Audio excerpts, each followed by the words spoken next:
heard this when I was on a training. When emotions are high, intelligence is low. Mm-hmm. Oh, I like that. So nothing good's going to come of it. Oh, I like that. So if you can just calm your emotion, then you can tap into your intelligent mind. Mm-hmm. If you are really highly emotional, the only place you're speaking from is not your mind. Yes. Nothing good's going to come from it. Just your emotions. Absolutely. Yeah, exactly. Which is, you need to tap into it to know how you feel and do that. Mm-hmm. No one's saying don't tap into your emotions. It's very, very important. Your emotions will tell you how you're feeling. Tap into that, but then come to it from a place of intelligence.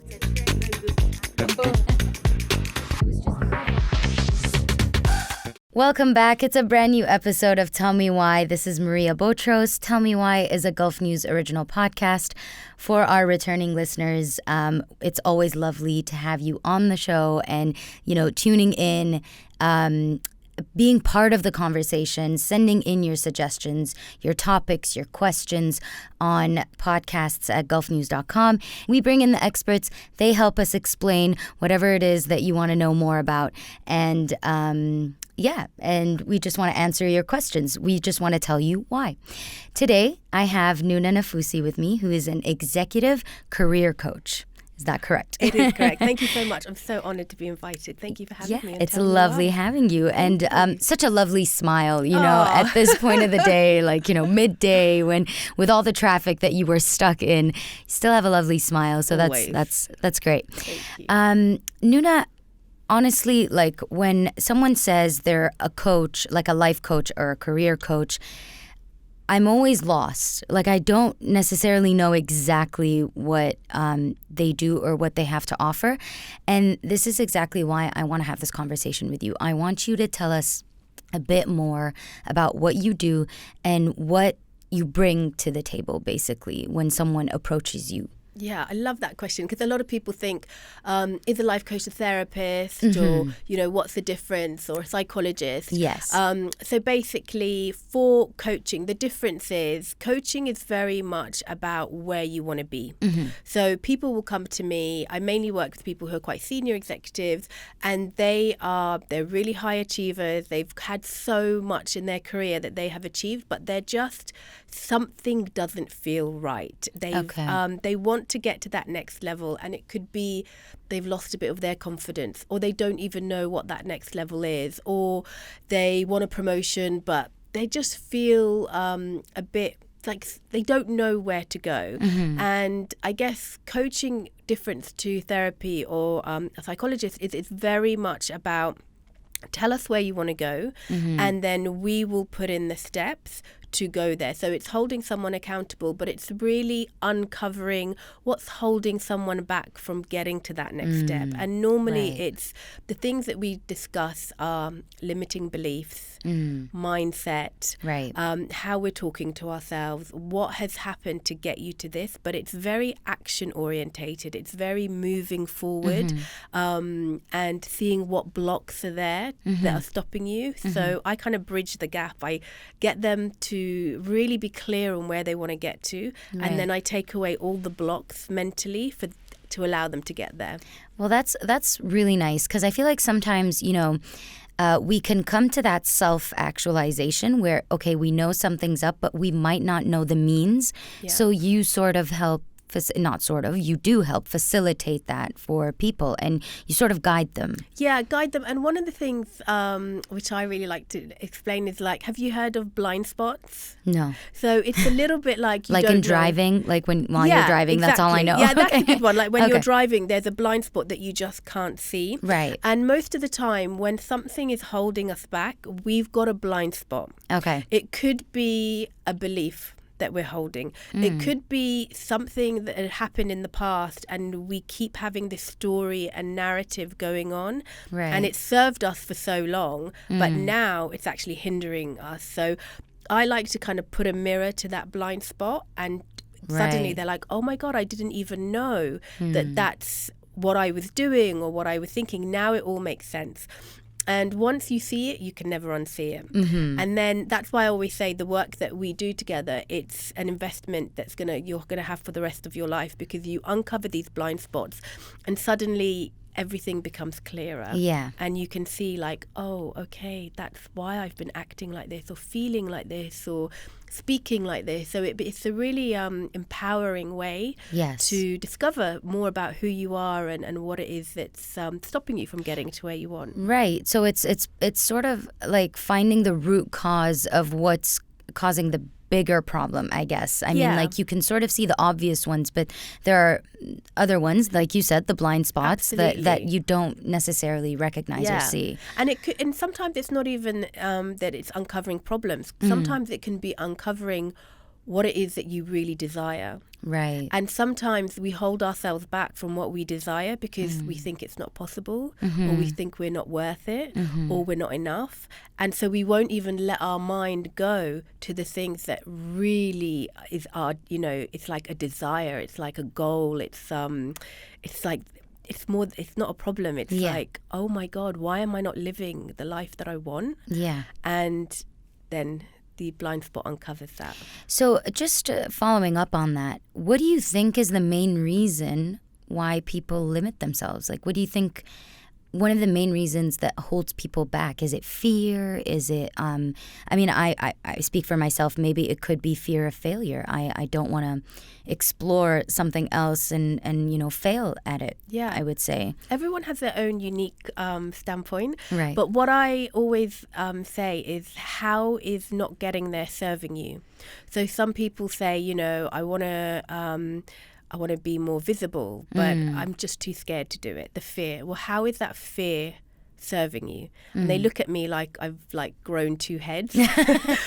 Wow. And they're wondering what do you mean? Of course it's not serving me, but actually it is serving me because everything that we do as humans, we're doing it because in some level it is protecting us. Right. It is serving us. So if you are too scared to be public speaking, the reason why it's serving you is because you don't want to be more visible. You don't want to be disappointed. You don't want to be all of these things. So there is a sense of, if you can identify what your fears, it could be fear, it could be whatever it is, how it's serving you on some level, because 100% of the time it is, then you can say, okay, so which one is it?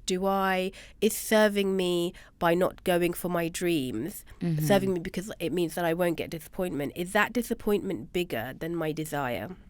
Right. Sometimes it is. Yeah. Sometimes we think we want something, but actually we want to stay safe. So the majority of the time, our fears are keeping us in a place of safety. Okay. So sometimes it serves us well, but sometimes it actually hinders our progress. Yeah, but we don't know that. We don't know that it's serving us. We just think, oh, it's so unfair, and why can't I do public speaking and all of these things. But once you can uncover how it's serving you, then you get to work towards, okay, well, do I really want to be doing this? This is so interesting. So I actually want to know how you got into this. So I know that you've had 20 plus years in the corporate world. What got you into this? Was it your experience in the corporate world, or personal experiences, or a mix of both, maybe? Mix of both, really. So I did my NLP training when I was 26. Okay. That's nearly 20 years ago.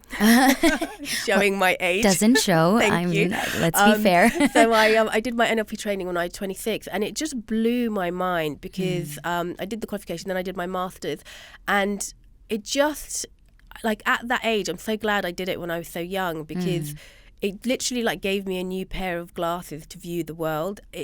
It really made me realize that the reason I had the results I had in my life was because of me, and I couldn't blame anyone else. And as someone who really enjoyed playing the victim and blaming everyone for why I was unhappy, and it's, this happened to me and this happened at school, to realize that actually it was me, and I was the one who was making myself unhappy. And that was a real eye-opener for me. And even though it was really scary, because I was having to take radical responsibility for my own self, of course, it was also really empowering.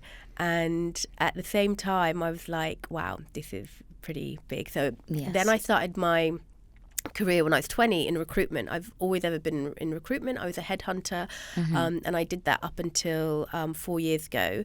And when I became a headhunter, what I realized really quickly is when you're interviewing 20 people over in one day, because you've got a role to fill, there would be one person who would come in and they would blow my mind.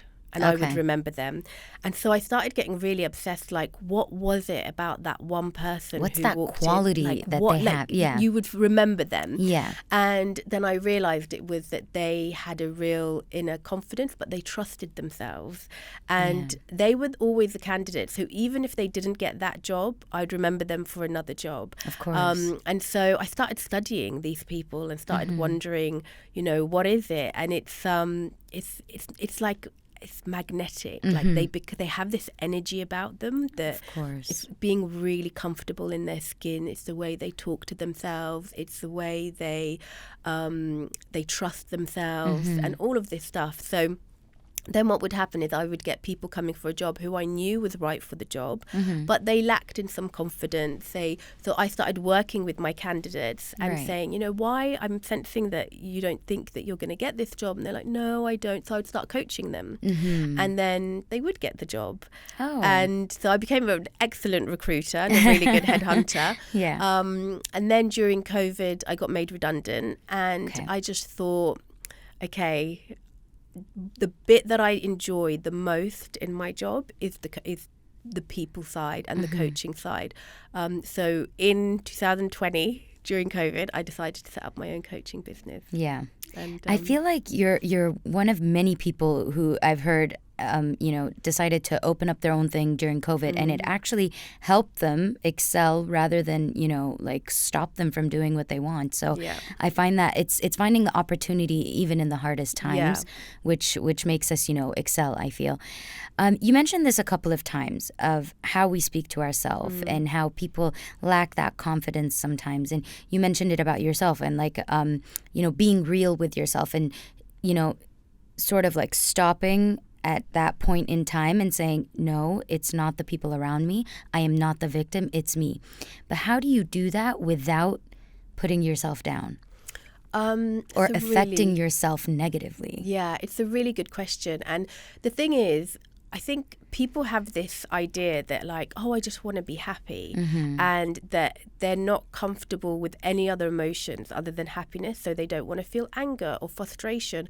The thing is that it's not about being happy all the time. It's about owning your own emotions. So I know if I'm no Buddha, I can tell you that. And I do get angry. I'm originally Iraqi. I have a very, I don't know if many Iraqis are very hot-tempered. And I do have, anger and I get upset and all of this stuff, but I own it. I know that if I'm upset and I would say, oh, it's because my husband didn't speak to me nicely or didn't actually, it's what I'm making it mean. It's all my own mind. So when I say own it, it's knowing that any emotion that we're having is because of the thoughts that we are willing to attach to. And our thoughts create our emotions. And every action that we take in life is driven by our emotions. It's not our thoughts. So if you can't clean up your thoughts and start having the emotions that are going to drive an action, it's going to be, you're not going to get the results that you want in your life. So it's just being very conscious of, if I'm walking around saying it's your fault and you did this and you upset me and you spoke to me, I'm giving that person all of my power. Because only if they decide to speak to me in the way that I think is good enough, then I'm not going to be happy. Yeah, of course. But if I take my power back, and this is what I like to call personal power, the power's with me, that you can speak to me however way. If I decide to be upset, I'll be upset, but it's because I'm choosing to believe that the way you spoke to me is not nice. But if you spoke to me in that way and I want to be in a good mood, I can say, God, they must have had a really bad day today, and I'm not going to let that brush off on me. That's personal power. But wow, that is powerful. It is. But so many of us, and I can be guilty of this sometimes as well, I have to remind myself, our power is very much on circumstantial power. I'm happy if I've got the job. I'm happy if I've got the right money. I'm happy if my children are listening to me. I'm happy if my boss is speaking to me in this way. So we place, and it's important as well, because how many people do we know who've got the job, got the money, and they're still not happy? Yes. So it is important to find circumstantial power. What is dangerous is when we give away all of our personal power to our circumstances, but also when we don't take responsibility for our own personal power as well. Yes, yes. Okay, so mentioning that, you were saying there are so many people that actually have everything. They have the job, they have the kids, they have the house, they have everything, yet they're still not satisfied. How do you deal with people like that? Like, have you had people approach you from that category or caliber, and how do you deal with it? That's the majority of my clients. Oh, okay. Well, there you go. Yeah, because anyone who I'm working with in Dubai, let's face it, if they've got a senior job, they're earning good money. They the expat lifestyle is a beautiful one here, right? And they have a lot of guilt for, on paper everything is great. But on the inside, they feel anything but great. And the reason why I have so much sympathy for these people is because they've lost that connection with themselves. They've forgotten what it is that brings them joy. They've forgotten to really listen to what their needs are, their desires are, and so much of their life has been based on achieving and doing. And when you're a high achiever, so much of what you want to achieve is based on the job and the money, but then you've got that all. Where does then your self-worth come from? Do you keep pushing harder and harder and harder, and then you're going to end up burnt out? So it's really turning the table round and saying, okay, how can you build your self-worth from the inside? What is going on? Where are you basing your worth? And we flip it from what they've achieved to who they are as human beings. So is it sort of like they lost themselves in the process? Like they've lost that, you said, the connection with themselves, but they've also lost everything else, like everything that they know about themselves, and it's like they no longer know what makes them happy and what upsets them. Like you feel like it's sort of like a constant just losing of self. I don't know. It's like, I think I see this a lot with high achievers, is that they've pushed so much. Throughout their career, they've spent the last 20 years getting this, getting that, and they've got to the point where, okay, I've got it all now. What's next? What's next? Because their self-worth was so attached to achieving things, it really served them, and it really allowed them to be really successful. But now they are successful because well, they're the CEO. Where do they go next? Okay, fine, they'll sit on a board. What's next? And majority of my clients are CEOs. What do they do next? That's why they're in this predicament where they're wondering, but where does my self-worth come now? I've got the bonus, I've got the people, I've got the family, I've got all of this, I've got 3 cars. And that's when we do the inner work and the work, because so much of our external world is painted through our internal world. And so if the internal world is feeling a bit lost because you've achieved everything, then you are going to feel lost. Everything's going to look a bit not so shiny anymore. Yeah, and in your opinion, it's reversible? Like 100%. Absolutely. But a lot of work put in, obviously. Look, if you have seen yourself in a certain way for years and you've got a PhD in being you, and suddenly that PhD is causing you to look at your whole life in a different way, then it can be hard to think, oh. But actually, once they see their blind spots, which we talked about, once they start understanding why they're feeling the way they're feeling. And one thing I say, you can't change anything unless you're aware of it. Of course. That awareness within itself, actually, they feel like a weight's been lifted off their shoulders. Okay. And they start seeing things completely differently. And some of my clients have come back to me and said their partners have said to them, have you had a haircut or lost weight? Because the way they are showing up in their relationship has completely changed. Has changed. Because the relationship that they have with themselves has completely changed. That's fantastic. And I feel like, first of all, you have a very calming effect on people. I feel like I'm very... I'm very satisfied with the conversation. I feel calm. I don't feel like I'm stressed, even though I can relate to a lot of things that you've mentioned. So have you ever been referred to as a psychologist? I think a lot of people have that confusion. Like they feel like, okay, as a life coach, a psychologist, we mentioned this briefly in the beginning. What's the difference? And like, have you ever referred anyone to a psychologist at a certain point where you felt like, okay, no, this is bigger than just, finding the root cause. There are actually other, I want to say challenges attached to the bigger picture that need professional maybe help or some sort of psychological intervention. Yeah, look, if I had somebody coming to me and I could see that, they were clinically depressed, for example, I'm not really the person who's going to be able to assess how far down you are clinically depressed and what medication you need. That I'm not that person. If somebody has had deep trauma and they need to see a therapist or they need, again, some medication to help them, I am not your person. I am for, and I know that very well about myself. I know very quickly who I can help and who I can't help. And I have said to some clients who've come to me and say, I think you need to go and see someone else. That's not I won't. And I do say no to a lot of clients because I will only work with you if I 100% know that I'm the right person to help you. Yeah, it's a responsibility. It is. And these, people come to me and they tell me their deepest, darkest secrets. Yeah. People used to do that to me in my recruitment days as well. I think I have this ability to get people to wake up. A lot of people cry on my calls, but I've got broad shoulders. I can take it. But because you're uncovering so much, so you do have to have this ability to hold the space for people and let them talk. But to answer the question, if somebody came to me and they needed something on a medical point of view or there was trauma, I am not that person who'll be able to help you.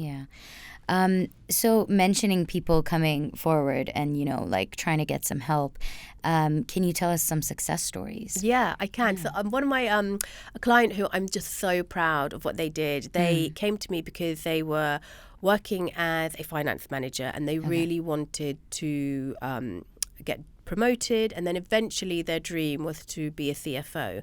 And in our first kind of sessions, we realized that they were not speaking up in meetings. They were a bit too agreeable. They weren't really feeling comfortable in the board meeting. They were holding themselves back. Their relationship was suffering, I wouldn't say badly, but they just weren't communicating a lot. And so we did a lot of work on self-confidence, on self-belief, on using their voice. Within, I said, less than 6 months, they got promoted to a director. Wow. And actually, in the promotion, their boss had said to them, people have noticed such a change in you. And then, a few months later, they sent me a picture of them presenting to the whole office, standing up, doing a presentation, saying, oh my God, look what I'm doing. Goosebumps. And then a year later, the CFO of their company left and they got offered the CFO role. That's fantastic. I was just like, wow, it just blew my mind. The relationship with their partner improved. They were more present with their children. And then just recently got headhunted for a new company as the CFO as well. That's fantastic. We just started working together again, actually. It's just amazing. That's my favorite. Yeah, I mean, I feel like that's so rewarding and that must feel so good. I mean, apart from the fact that you're doing this, as your full-time job, you really feel like you're part of this person's journey, like the journey of growth that that they're embarking on. Is a part of it also like time management? Do you feel like time management also affects people's, focus or growth in certain aspects of their career? Do you feel like... Yeah, I do. And I think more than time management, it's honoring our word to ourselves. It's saying, I'm not going to scroll anymore. I'm just going to spend the evenings like reading, or I'm going to be with my children, or and then we do end up scrolling, and then we've broken that trust relationship with ourselves. And I also always say, if you want to build your confidence, you've got to build that relationship with yourself where you trust yourself. Right. And how many times do we as humans say we're going to do something and then we to ourselves and we let ourselves down? So the first thing is to honor your word to yourself and just make your word law to you. Yeah. So if you say you're going to the gym, go to the gym. But if you know you're not going to go, just don't tell yourself you're going to go. So that is one part of it. And the other part of it is so many of us are so easily distractible. And we get really distracted. And actually, if you are distracted in the middle of when you're in flow of doing something, it takes you 25 minutes to get your concentration back. Oh, wow. Yeah. Okay. So one of the things is looking at like, why are we easily distracted? And what is going on there, and that is a discipline.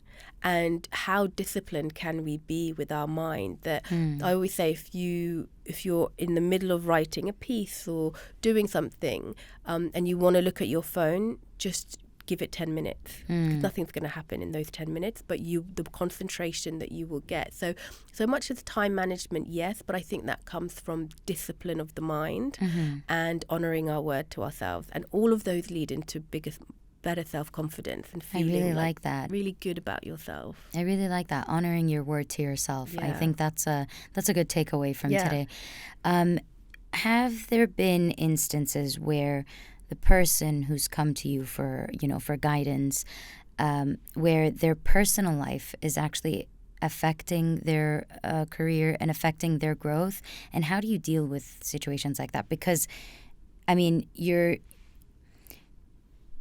I want to say your commitment is to the person that's coming forward, but then what if it's an external fact, like something like their personal life, like their family, like their partner, that's sort of hindering it? How do you tackle that? Yeah, I mean, it's always their personal life as well. Oh, really? Always. So if you're struggling at work and you're not using your voice in meetings and you are not honoring your word to yourself and you're easily distractible, you're going to go home and feel low about yourself, and you're going to take your frustration at home. And who do we take our anger out on? 95% of it is our partners. It's our partners, our friends, or whoever we live with.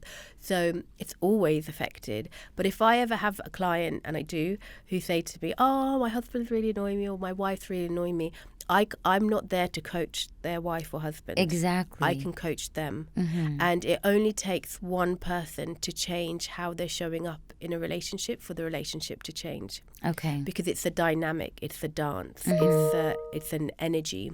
So if you change your energy to how you're showing up in the relationship, the person can't but change the way they're responding to you. So if you're coming at it in a calmer way, if you are willing to hear the other person's point of view, all of these things, no matter what, that person can't respond to you in the same way because you're changing. It's like a plus, the whole relationship changes. Of course. So that's why I say the relationships at home start changing, because your management of yourself changes as well. So it's always intertwined. Okay. This is a broad topic, I know, but I wanted to get your input on it. What's your advice when it comes to communication? I feel like this is something that affects a lot of people on a personal level, on a professional level, on every level. Crucial conversations, communication, how to have a conversation. I wanted to know your input and your advice on that. Yeah. The first thing I would say is never have a conversation when you're emotional. Okay. Coming from a highly emotional person, the conversation that I'm going to have with someone when I'm angry is going to be completely different than the conversation I'm going to have when I'm calm. So check in with yourself first and see, is your nervous system calm? Do you feel safe? Do you feel make sure that you are okay. Once you feel okay and you want to have, say, a difficult conversation with someone, the way to start it is to create the context of, so say you're going to talk to a colleague who's really upset you. You create the context and give it some meaning to say, I really enjoy working with you, and I really want, I really love the work that you bring. So tell them where the end in mind, even if it's a partner. I really want this relationship to, I'm going to be with you for the rest of my life. I love you. Something's coming up that has upset me. And then you address just the problem. Okay. Rather than what we can do is bring in 101 different things. Oh, of course. Yes. So you said this thing the other day and it made me feel like this. So again, don't blame, very much talk about how it made you feel. In a meeting the other day, you spoke over me and it made me feel like what I was saying wasn't important. And then you bring the solution. You know, I'd really like to see if I missed something. I'd love to talk about this. So there are different processes that you can have a really powerful conversation. Because the aim of this work isn't to just be happy little, like we were saying. Yeah, of course. It's being able to have really powerful conversations with people, but knowing how to do that. You know, addressing one at a time, managing your nervous system. And again, like I said, if you come to a colleague or a partner with a structure to how you are going to address something, and you've set your intention. A lot of us don't even set our intentions of how we want this conversation to go. Yes. I just want them to hear me, and Yeah. I'm so angry, and I want them to see my anger rather than I want them to apologize. Yeah. Like sometimes we're waiting for that apology. Yes. Exactly. And you can get your apology, but you can get your apology from a place of understanding, Right. rather than a place of ego.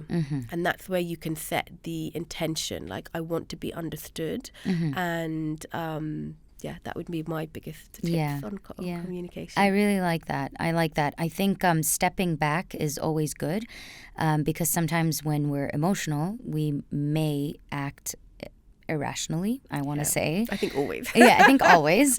And I think that this was always a debate between, like partners or especially in relationships. Yeah. Like I've had people who said, no, it's always good to get the conversation out of the way, speak about it so that it's not like they're lingering in the background.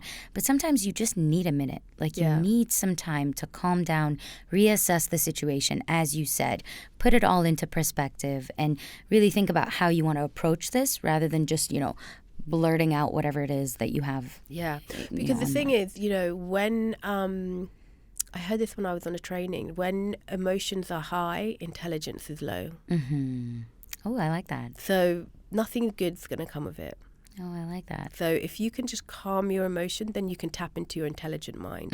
If you are really highly emotional, the only place you're speaking from is not your mind. Yes. Nothing good's going to come from it. Just your emotions. Absolutely. Yeah, exactly. Which is, you need to tap into it to know how you feel and do that. No one's saying don't tap into your emotions. It's very, very important. Your emotions will tell you how you're feeling. Tap into that, but then come to it from a place of intelligence. Right. And you've calmed down. Okay. I know that time is tight and that you have a tight schedule. We don't want to keep you for long, but I have 2 more questions. They're sort of, interconnected, but the first one is, if I'm someone coming to you, how does it start? Like, where do I go? How do I approach you? What's the process like? I mean, we don't have to go into like extensive details, but what's the process like, and how do I go about it? Yeah, well, the first thing we do is we'd have a call together. That's completely complimentary, and they generally last about 45 minutes. And I will go through a very clear structure to assess whether I think you're going to be the right client for me. And then it's also what I do on those calls is I say to my clients, like, if I make you an offer, I'm going to help you come to the decision. So I like to finish those calls on the call. So to how some people go like, oh, I'll think about it. That's not really me doing my job, because my job is to help people make decisions. So I help people make a decision, and you won't hurt my feelings whether you say yes or no. But if I feel they're the right person, then I will help them to make a decision whether they want to move forward or not there and then. Because even just saying to someone, you know what, I don't think this is right for me, is so empowering. And I would rather let someone leave having made an empowered decision for themselves, a decision that they can own on that call with me, than say, oh, I'm not sure, and go and leave these, not knowing. So we have a very, very powerful conversation, whether it's yes or no when you get on the phone with me. And yeah, if I make an offer and they say yes, then we start working together. Well, that's amazing. And they meet you in person. There are regular, I guess meetings, Generally we do once a week. It depends what the person needs. And Zoom, or sometimes some clients do want face-to-face, but generally people are okay with Zoom because they do it, in the morning or so for save of and I have some international clients as well. So. Oh, that's really cool. And do you follow up with your clients once they're done with like your program? Do you still have like a relationship with them? Sort of see like what they've reached and the progress that they've. You get really close to someone. Don't forget. When you're speaking to someone once a week for like 12 weeks or for 6 months. You get really close, so you develop, and I'm such an empath as well. Like I can really feel my clients and their pain. That you develop a really close friendship and a relationship, and then we might stop working together for 6 months, but then they'll come back and say, actually, there's something else that's come up. So. Yeah, you do. That's beautiful. You do get really close to people. You can't help it. Yeah, I know, exactly. You're spending so much time with the person. You might as well. It's like having a colleague, you know. Yeah, their deepest, darkest thoughts. Yeah, that's so true. That's so true. And they come to you like trusting you. So yeah, of course, there's a bond that's based on trust, and that means a lot. My last question, what's next for Noona? So my big thing at the moment is, which is why I set up Noor, is I really want to do a lot of corporate coaching, because I really believe that en masse we can start teaching people how to connect to themselves. I have this belief that, if you want to be a really effective and strong leader, if you're managing people, you cannot lead people unless you're leading yourself. So I really believe that the corporate world really needs to take responsibility for building people up from the inside, for teaching their employees how to be more self-confident, how to recognize what their limiting beliefs are, how to understand all of the things that we've been talking about today.